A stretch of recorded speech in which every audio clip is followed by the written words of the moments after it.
Hello, good morning, नमस्कार। सभी का स्वागत है स्पिरिचुअलिटी मैटर्स अध्यात्म की और मेरे इस चैनल पे। आई होप सब अच्छा कर रहे होंगे अपनी लाइफ में, सब एंजॉय कर रहे होंगे, गीता सत्र का आनंद ले रहे होंगे और इस गीता ज्ञान से बहुत कुछ सीख रहे होंगे। हमने श्रीमद् भगवद गीता स्टार्ट की है। अभी तक हमने पहला अध्याय ही चल रहा है, 35 श्लोक कर चुके हैं। ठीक है, बार बार ये सूत्र ही क्यों आता है, भगवान जाने कभी आदत छूटेगी। ठीक है, वैसे श्लोक हो या सूत्र हो, बस कहने का ही बदल जाता है, बाकी सारी चीज़ें वैसी ही हैं। ठीक है, तो शुरू करते हैं आज का सेशन। Let's get started. 36वां श्लोक। ओके। पापम एव आश्रयेत अस्मान हत्वा एतान आत्ताइन, यानी आतताइयों के लिए जो होता है ना, आत्ताइन तस्मात् न अर्ह अर्ह वयम हंतुम धातराष्ट्रान् सा बांधवान् स्वजनम ही कथम हत्वा सुखिनः स्याम माधव। इसका अर्थ देख लीजिए। हे, यदि हम ऐसे आतताइयों का वध करते हैं तो हम पर पाप चढ़ेगा, अतः यह उचित नहीं होगा कि हम धृतराष्ट्र के पुत्रों तथा उनके मित्रों का वध करें। ये कौन कह रहा है? अर्जुन कह रहे हैं। ठीक है, हे लक्ष्मीपति कृष्ण, इससे हमें क्या लाभ होगा और अपने ही कुटुंबियों को मार कर हम किस प्रकार सुखी हो सकते हैं। इस तरह की बातें कौन कर रहे हैं? ये अर्जुन कह रहे हैं। ठीक है, श्री कृष्ण से कह रहे हैं कि इस तरह से कौन सुखी हो सकता है, अगर इस प्रकार हम किसी को मार कर कैसे सुखी हो सकते हैं। ये सब बातें बोल रहे हैं। ठीक है, इसका तात्पर्य देखिए। वैदिक आदेशानुसार आतताई 6 प्रकार के होते हैं। पहला, विष देने वाला। दूसरा, घर में अग्नि लगाने वाला। तीसरा, घातक हथियार से आक्रमण करने वाला। चौथा, धन लूटने वाला। पांचवा, दूसरे की भूमि हड़पने वाला। छठा, पराई स्त्री का अपहरण करने वाला। यानी कि इसमें रावण भी आतताई में ही आता था कि उन्होंने सीता का हरण किया था। ठीक है, ऐसे आतताइयों का तुरंत वध कर देना चाहिए, क्योंकि इनके वध से कोई पाप नहीं लगता। आतताइयों का इस तरह वध करना किसी सामान्य व्यक्ति को शोभा दे सकता है, किंतु अर्जुन कोई सामान्य व्यक्ति नहीं है, वह स्वभाव से साधु हैं। अतः वह उनके साथ साधुवत व्यवहार करना चाहता था, किंतु इस प्रकार का व्यवहार क्षत्रिय के लिए उपयुक्त नहीं है। क्षत्रिय के लिए क्या उपयुक्त है? युद्ध करना। ठीक है, यद्यपि राज्य के प्रशासन के लिए उत्तरदायी व्यक्ति को साधु प्रकृति का होना चाहिए, किंतु उसे कायर भी नहीं होना चाहिए, कायरता नहीं दिखानी चाहिए। उदाहरण के लिए भगवान राम इतने साधु थे कि आज भी लोग राम राज्य में रहना चाहते हैं। ठीक है, किंतु उन्होंने कभी कायरता प्रदर्शित नहीं की। रावण आतताई था। देखिए, वही जो मैंने पहले बताया वो आ गया। रावण आतताई था क्योंकि वह राम की पत्नी सीता का अपहरण करके ले गया था, किंतु राम ने उसे ऐसा पाठ पढ़ाया जो विश्व इतिहास में बेजोड़ है। अर्जुन के प्रसंग में विशिष्ट प्रकार के आतताइयों से भेंट होती है। ये हैं उसके निजी पितामह, आचार्य, मित्र, पुत्र, पौत्र इत्यादि। इसलिए अर्जुन ने विचार किया कि उनके प्रति वह सामान्य आतताइयों जैसा कटु व्यवहार न करे। इसके अतिरिक्त साधु पुरुषों को तो क्षमा करने की सलाह दी जाती है। साधु पुरुषों के लिए ऐसे आदेश किसी राजनीतिक आपातकाल से अधिक महत्व रखते हैं। इसलिए अर्जुन ने विचार किया कि राजनीतिक कारणों से स्वजनों का वध करने की अपेक्षा धर्म तथा सदाचार की दृष्टि से उन्हें क्षमा कर देना श्रेष्ठकर होगा। अतः क्षणिक शारीरिक सुख के लिए इस तरह का वध करना लाभप्रद नहीं होगा। अंततः जब सारा राज्य तथा उसके प्राप्त सुख स्थायी नहीं है, तो फिर अपने स्वजनों को मारकर वह अपने ही जीवन तथा शाश्वत मुक्ति को संकट में क्यों डाले, इस तरह का उसके मन में प्रश्न उठ रहा है। ठीक है। अर्जुन द्वारा कृष्ण को माधव अथवा लक्ष्मीपति के रूप में संबोधित करना भी सार्थक है। वह लक्ष्मीपति कृष्ण को यह बताना चाह रहा था कि उसे ऐसा काम करने के लिए प्रेरित ना करे जिससे अनिष्ट हो, किंतु कृष्ण कभी भी किसी का अनिष्ट नहीं चाहते थे, भक्तों का तो कदापि नहीं। अब देखिए आगे सूत्र देखिए 37 और 38 एक साथ दे रखा है। ठीक है, और इसका अर्थ और तात्पर्य भी एक साथ दिया हुआ है। देखिए 37, यदि अपि एते ना पश्यन्ति लोभ उपहत चेतसा कुलक्षय कृतम, ठीक है, दोषम मित्रद्रोहे च पातकम। ये हो गया आपका 37 श्लोक। बार बार सूत्र ही याद आता है। 38 श्लोक देखिए, कथम न ज्ञेयम अस्माभिः पापात् अस्मात् निर्वर्तितुं कुलक्षय कृतं दोषम प्रपश्यद्भिः जनार्दन। इसका अर्थ देखिए, हे जनार्दन, यद्यपि लोभ से अभिभूत चित्त वाले ये लोग अपने परिवार को मारने या अपने मित्रों से द्रोह करने में कोई दोष नहीं देखते, किंतु हम लोग जो परिवार के विनष्ट करने में अपराध देख सकते हैं, ऐसे पाप कर्मों में क्यों प्रवृत्त हों। इसका तात्पर्य देखिए, क्षत्रिय से यह आशा नहीं की जाती कि वह अपने विपक्षी दल द्वारा युद्ध करने या जुआ खेलने का आमंत्रण दिए जाने पर मना करे। ठीक है, तो एक तरह से दूध कीड़ा को ही जुआ बोलते हैं ना, तो वही उन्होंने किया था। उसी में तो सारी, जितना कह सकते हैं, दुर्योधन और शकुनी ने मिलके क्या किया था, उनको एक तरह से प्रताड़ित करने की योजना बनाई थी, कि क्योंकि ऐसा माना जाता था कि शकुनी उसमें प्रवीण था, वो जो उसमें पासे वगैरह चलते थे, तो उसको कुछ उसमें झोल करने के लिए भी, वो माया करने के लिए भी प्रवीण था, इसीलिए उसको पूरा यकीन था कि वो जीतेगा, इसलिए उसने इस तरह से दुष्षड्यंत्र यानी षड्यंत्र रचा ताकि ये सारी चीज़ें हो सकें। ठीक है, आगे देखते हैं। ऐसी अनिवार्यता में अर्जुन लड़ने से नकार नहीं सकता, क्योंकि उसको दुर्योधन के दल ने ललकारा था। इस प्रसंग में अर्जुन ने विचार किया कि हो सकता है कि दूसरा पक्ष इस ललकार के परिणामों के प्रति अनभिज्ञ हो, किंतु अर्जुन को दुष्परिणाम दिखाई पड़ रहे थे, अतः वह इस ललकार को स्वीकार नहीं कर सकता। यदि परिणाम अच्छा हो तो कर्तव्य वस्तुतः पालनीय है, किंतु यदि परिणाम विपरीत हो तो हम उसके लिए बाध्य नहीं होते। इन पक्ष विपक्षों पर विचार करके अर्जुन ने युद्ध न करने का निश्चय किया। अब 39 देखिए, कुलक्षये प्रणश्यन्ति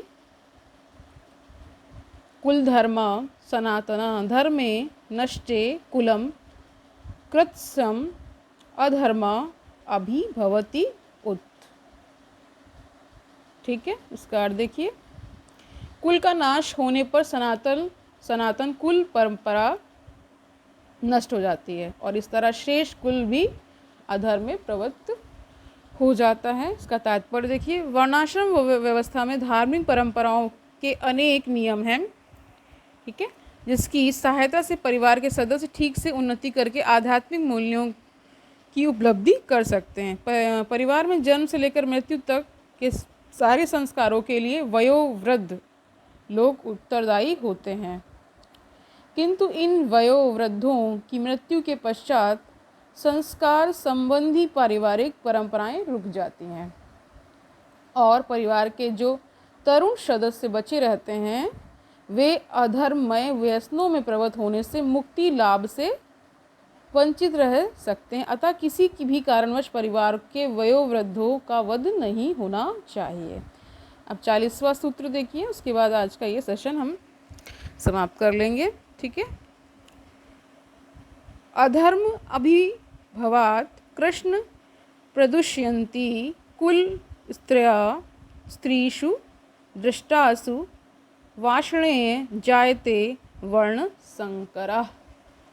इसका अर्थ देखिए, हे कृष्ण, जब कुल में अधर्म प्रमुख हो जाता है तो कुल की स्त्रियां दूषित हो जाती हैं, ये बता रहे हैं। और स्त्रीयत्व के पतन से हे वृषणवंशी अवांछित संतानें उत्पन्न होती हैं। ठीक है, तात्पर्य देखिए, वर्ण संकर का मतलब होता है कि मतलब ऐसा माना जाता है, जैसे मान लीजिए क्षत्रिय हैं तो क्षत्रिय में ही शादी करते हैं, तो और मान लीजिए पंडित हैं तो वो अपनी पंडित उसमें ही शादी करते हैं ना। तो अगर किसी और से करते हैं तो ये मानते हैं कि ऐसा मानना है आज के परिप्रेक्ष्य में, तो ये नहीं एप्लीकेबल है, बट ऐसा कहा जाता है कि उससे दूषित संतानें, यही बोला गया है। ठीक है, लेकिन साइंस इसे नहीं मानता है। ठीक है, साइंस का एक अलग अपना तर्क है कि जितने दूर से आप रिश्ता करेंगे उतने ही अच्छी संतानें उत्पन्न होती हैं, ऐसा कहा जाता है। ठीक है, मतलब साइंस ये नहीं मानता है कि किसी का भी ब्लड अलग होता है, लेकिन अब यहाँ पे ऐसा क्यों है, ये अलग बात होगी। ठीक है, कुछ चीज़ों पर मौन रहना ही ठीक होता है मेरे ख्याल से, क्योंकि ना हम इस तरफ कुछ अच्छा तर्क रख सकते हैं ना उस तरफ, लेकिन आपकी अपनी इच्छा है, आप जो करना चाहें करें, कोई इसमें दिक्कत नहीं है। ठीक है, क्योंकि किसी भी, मैं ये मानती हूँ कि किसी भी चीज़ की वहाँ पे एक विशेष अगर उसका कुछ कारण है तो उसका एक अलग मतलब निकलता है, इन जनरल उसका अलग मतलब निकलता है। ठीक है, इसका तात्पर्य देख लीजिए, जीवन में शांति, सुख तथा आध्यात्मिक उन्नति का मुख्य सिद्धांत मानव समाज में अच्छी संतान का होना है। देखिए ऐसा होता है ना, धर्म है, जैसे देश काल वातावरण बदलता रहता है तो धर्म भी उसी प्रकार बदलना चाहिए, मेरा ऐसा मानना है। कैसे, जैसे मान लीजिए पहले कहते थे कि बहुत सारी परंपराएं हैं, मान्यताएं हैं कि शाम के बाद भोजन रात्रि में नहीं करते थे। इसलिए नहीं करते थे क्योंकि वहाँ पे लाइट की मतलब विशेष अवस्था में, जैसे मान लीजिए अब रात में वहाँ पे लाइट सही से है नहीं, उस रोशनी में कुछ भी कीड़ा वगैरह पड़ सकता है, इसलिए वहाँ पे वो एक तरह से मना किया जाता था कि दिन ही दिन में सूर्य ढलने के बाद भोजन नहीं करते थे। ठीक है, तो ये तो समझ में आता है, लेकिन अब देखिए अब यहाँ पे रात्रि का कोई महत्व, मतलब कुछ वैसा रह नहीं जाता है रात्रि जैसा। ठीक है, दिन जैसा ही उजाला रहता है, तो उसमें फिर ये चीज़ें नहीं होती हैं। अब दूसरा चीज़ आप ये समझिए, बहुत सारी ऐसी चीज़ें हैं जो कि हमारे शास्त्रों में गिवन है, जो थोड़ा सा कुशाग्र बुद्धि के हैं, और जिनमें समय के साथ ये समझ में आता है कि जो परंपराएं जो वो सब रखी गई थी, उसका देश काल वातावरण को देख करके, मतलब उस समय क्या स्थितियां हैं, आज वो स्थितियां नहीं हैं, तो बदलता तो है ही। और जो बदलता है, मूल नहीं बदलता है, लेकिन उसके साथ जो जुड़ी हुई चीज़ें वो बदलती हैं, और बदलने का नाम ही जीवन है, और आगे बढ़ने का नाम ही जीवन है। परिवर्तन ही कहते हैं, शाश्वत है। ठीक है, इसलिए इस पे मत आप वो पढ़िए कि इसमें फला चीज़ लिखी है, तो प्रेजेंट सिनेरियो भी देखिए क्या चल रहा है, क्या हमारी स्थितियाँ हैं, बदल चुकी हैं बहुत सारी। अब आज की डेट में तो तीर कमान से तो लड़ाई करेंगे नहीं, बहुत सारे न्यूक्लियर वेपन्स आ चुके हैं, आपके पास तोपें हैं, आपके पास और बहुत सारी चीज़ें, अत्याधुनिक चीज़ें हैं ना, तो युद्ध करने का वो बदल गया है। तो वैसे ही धर्म में भी बहुत सारे चेंजेस आते रहते हैं। अगर आपकी बुद्धि क्या है, आपकी बुद्धि कुशाग्र है, आप ये समझ पा रहे हैं कि वो उस समय का जीवन था, आज का जीवन बदल चुका है, बहुत सारी चीज़ें उस समय नहीं पता थी, अब बहुत सारी चीज़ें पता चल चुकी हैं, तो इसी हिसाब से हम अपना जीवन व्यतीत करेंगे। ठीक है, आगे बढ़ते हैं। वर्णाश्रम धर्म के नियम इस प्रकार बनाए गए हैं कि राज्य तथा जाति की वर्णाश्रम धर्म के नियम इस प्रकार बनाए गए हैं कि राज्य तथा जाति की आध्यात्मिक उन्नति के लिए समाज में अच्छी संतान उत्पन्न हो। ऐसी संतान समाज में स्त्री के सतीत्व और उसकी निष्ठा पर निर्भर करती है। जिस प्रकार बालक सरलता से कुमाग्रगामी बन जाते हैं, उसी प्रकार स्त्रियां भी पतोन्मुखी होती हैं। अतः बालकों तथा स्त्रियों दोनों को ही समाज के वयोवृद्धों का संरक्षण आवश्यक है। स्त्रियां विभिन्न धार्मिक प्रथाओं में संलग्न रहने पर व्यभिचारिणी नहीं होंगी। चाणक्य पंडित के अनुसार सामान्यतः स्त्रियां अधिक बुद्धिमान नहीं होती, अतः वे विश्वसनीय नहीं है। अब देखिए ये जो उन्होंने लिखा है चाणक्य जी, जो इनका यहाँ में कथन आ रहा है, ये आज के युग में नहीं एप्लीकेबल। अब तो देखिए स्त्रियां क्या क्या नहीं कर रही हैं, पुरुषों से बहुत आगे हैं। और ये भी आप समझ लीजिए जब उस समय जब ये लिख रहे हैं तो उस समय स्थितियां अलग हैं समाज की, ठीक है। विभिन्न कुरीतियाँ आ चुकी हैं, जिसमें पर्दा सिस्टम है, जिसमें और बहुत सारे आक्रमण हैं, उन पर एक तरह से दबाव है स्त्रियों पर। आज की डेट में तो सारे ही रिकॉर्ड्स स्त्रियां तोड़ रही हैं। तो यहाँ ये कह देना कि बुद्धिमान नहीं होती, तो ये तो आज की दृष्टि में तो सामान्यतः गलत ही है, मेरी नज़रों में भी, ठीक है। तो हर चीज़ पे नहीं आंख बंद करके विश्वास कर लेना है। आपको एक तरह से एक शब्द आता है ना इंग्लिश में, कॉन्टेम्पलेशन, यानी मनन चिंतन आपको करना है किसी भी विषय में। ये फला इंसान जो बोल रहा है सही है नहीं। किसी से पे आप वार्तालाप करते हैं तो उसमें भी इस चीज़ का आप ध्यान रखिए कि वो जो बता रहे हैं वो किस परिप्रेक्ष्य में बता रहे हैं। उस समय की स्थितियाँ अलग थी, आज की स्थितियाँ अलग हैं, तो उसके अनुसार चीज़ें बदलती हैं। ये मेरा मानना है, बाकी आप लोग जाने, ठीक है। इसलिए उन्हें विविध कुल परंपराओं में व्यस्त रहना चाहिए और इस तरह से उनके सतीत्व तथा अनुरक्ति से ऐसी संतान जन्मेगी जो वर्णाश्रम धर्म में भाग लेने के लिए योग्य होंगी। ऐसी वर्णाश्रम धर्म के विनाश से यह स्वाभाविक है कि स्त्रियां स्वतंत्रतापूर्वक पुरुषों से मिल सकेंगी और व्यभिचार को प्रशय और कह रहे हैं कि व्यभिचार का प्रशय मिलेगा जिससे अवांछित संतानें उत्पन्न होंगी। तो इसमें वो एक तरह से जो शक जता रहे हैं कि वर्णशंकर संतानें उत्पन्न होंगी। और दूसरा में देखिए इसमें मैं ये भी ऐड करना चाहूँगी, हर जो आप कह लीजिए ग्रंथ है या कोई धार्मिक पुस्तक है, तो उसमें कुछ ना कुछ ऐसा मुझे लगता है बाद में ऐड कर दिया जाता है या उसका कोई प्रमाण उस तरह से उपलब्ध नहीं होता, इसीलिए फिर उसके आलोचक बनते हैं बहुत सारी। उसमें जैसे किसी भी, जैसे मान लीजिए बाइबल है या किसी और, तो बहुत सारी ऐसी बातें लिख दी गई हैं जो कि बहुत ही काल्पनिक लगती हैं, बहुत ही सुपरफिशियल लगती हैं। तो फिर उन्हीं का फिर जो पढ़ते हैं और जो थोड़ा कुशाग्र बुद्धि के होते हैं तो फिर उसकी क्रिटिसिज्म लेकर के आते हैं। इस पर ओशो ने तो लगभग हर ग्रंथ में उसकी अच्छाइयाँ भी बताई हैं और उसके कमज़ोर पक्ष है या कह लीजिए उसका कोई प्रमाण नहीं है या ऐसे ही लिख दी गई है मनगढ़ंत टाइप से, तो उसका फिर उन लोगों उपहास करते हैं। इसीलिए फिर कहते हैं ना कि आप कुछ भी समझ रहे हैं, जान रहे हैं, तो उसका एक तरह से ये जान लीजिए कि वो कब लिखी गई हैं, क्या वहाँ का माहौल है और क्या वहाँ का वातावरण है, किस देश काल वातावरण में वो स्थितियाँ वैसी हैं, इसलिए उस प्रकार के ग्रंथ लिखे गए। उसमें वैसे ही सोच है वहाँ के मनुष्यों की और वैसा ही वो लिख रहे हैं, क्योंकि लिखने से ही उनकी सोच पता चल रही है, ठीक है। अब आप कोई अब मान लीजिए कोई बच्ची पैदा होती है, आप उसे पढ़ने ही ना दें, उसको बंद करके रखें, ठीक है, घर से बाहर निकलने, तो वो कितना जान पाएगी। तो फिर उससे ये निर्णय निकाल लेना या तरह से रिजल्ट निकाल लेना कि बुद्धिमान ही नहीं होती, जब आपने उसको खिलने और संवरने का अवसर ही नहीं दिया तो फिर कैसे होगा। आज की देखिए जो भी फीमेल चाइल्ड बॉर्न होती हैं उनको सब सारी सुविधा मिलती हैं, एकदम वो हर चीज़ करने में सक्षम है। तो ये सारी चीज़ें हैं, तो इस पे नहीं जाएंगे, ठीक है, सब कुछ देखते परखते हुए ही चलेंगे। ओके, अब इसमें ये अर्जुन को एक तरह से उस समय का ऐसा सीन होगा, ऐसा सिनेरियो होगा, ऐसा वहाँ का वातावरण होगा कि स्त्रियों को ऐसा ही रखा जा रहा है, ठीक है, उनको बहुत ज़्यादा मतलब कह सकते हैं स्वतंत्रता नहीं है, ठीक है, फाइन। इसलिए ये सारी चीज़ें हैं, इसमें मत जाइए कि आप पूरे गीता ग्रंथ को ही नकार दें, ऐसा नहीं करना है आपको। जो पक्ष थोड़ा सा उसमें आपको आज के उसमें नहीं मैच करता है उसको हटा दीजिए, बाकी तो वो आज भी प्रासंगिक है, आज भी रेलेवेंट है, ठीक है। समझते हैं आगे फिर, ठीक है। निठल्ले लोग भी समाज में व्यभिचार को प्रेरित करते हैं और इस तरह अवांछित बच्चों की बाढ़ आ जाती है, जिससे मानव जाति पर युद्ध और महामारी का संकट छा जाता है।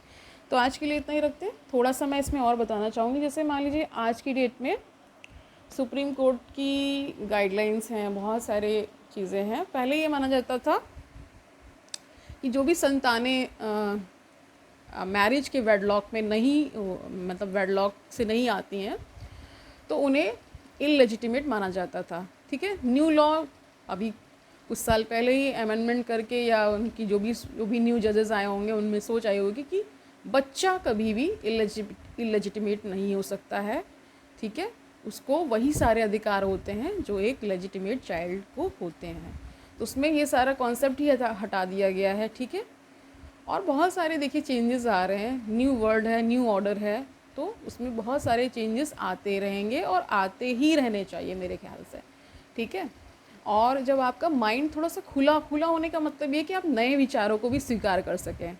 ये नहीं कि आज के 5000 साल पहले जो चीज़ें लिख दी गई वही आज की डेट में भी रेलेवेंट नहीं, उसका कुछ मूल जो होता है, उसका जो क्रक्स होता है वो इम्पॉर्टेंट होता है। इस गीता दर्शन से हम क्या सीख रहे हैं? क्या सीख रहे हैं कि अन्याय किसी प्रकार का सहन नहीं करना है। स्त्री पर अगर कोई वैसा कुछ आता है तो फिर उसके समूल कुल का नाश होता है। ठीक है, इस गीता ग्रंथ से हम ये सीख रहे हैं।